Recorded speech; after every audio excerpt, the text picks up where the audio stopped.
Ang susunod na programa ay rated PG. Ito ay nangangailangan ng patnubay at gabay ng magulang para sa mga batang manonood.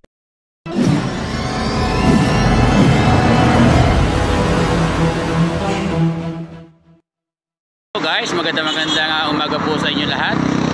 Ako po ay binabati ko po lahat ng aking mga subscriber, lahat po ng aking mga followers at nanonood ng aking mga vlog. Sa maaga pong ito ay mayroon pong nagaganap na pagbabasbas o pagbibindisyon dito po sa Maharlika Highway, Barangay San Miguel, Santo Tomas City, Batangas.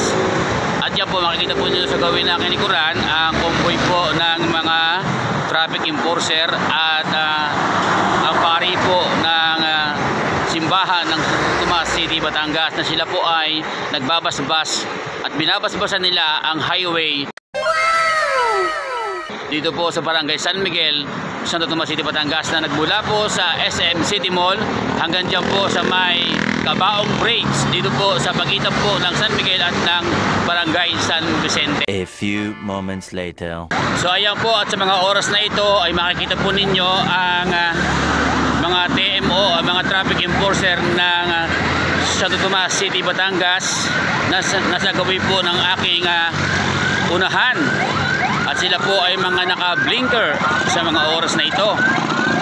Sa dahilan na ang nasa likod po ng mga ito ay ang convoy ng ating mahal na pari ng City of Santo Tomas, Batangas, na sa oras na ito ay binibindisyonan at binabasbasan ng kahabaan ng Barangay San Miguel, Santo Tomas City, Batangas. Binabasbasan ito dahil po sa mga sunod-sunod na mga aksidente na nangyayari dito po sa Barangay San Miguel, Santo Tomas City, Batangas.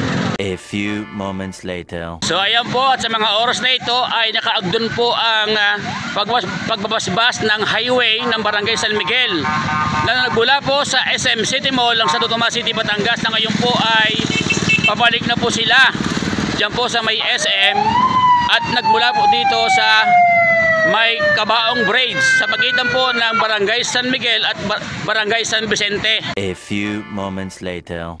Buhat ng pumasok po ang buwan ng December ay marami po mga disgrasya at mga aksidente ang nagaganap po dito sa Barangay San Miguel. At meron pong nagbuwis ang buhay. Oh no! At meron pong nasugatan at nasaktan. So yun po, at magandang umaga po sa inyo lahat. Ito po ang inyong kaibigan, kabayan, kabaligatan, Kuya Edgar Makata ng Santo Tomas City, Batangas.